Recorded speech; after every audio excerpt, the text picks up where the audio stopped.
ए राजा काहे हो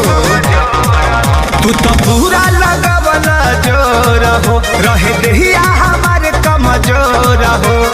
तनिको दर्द ना घटाता उठता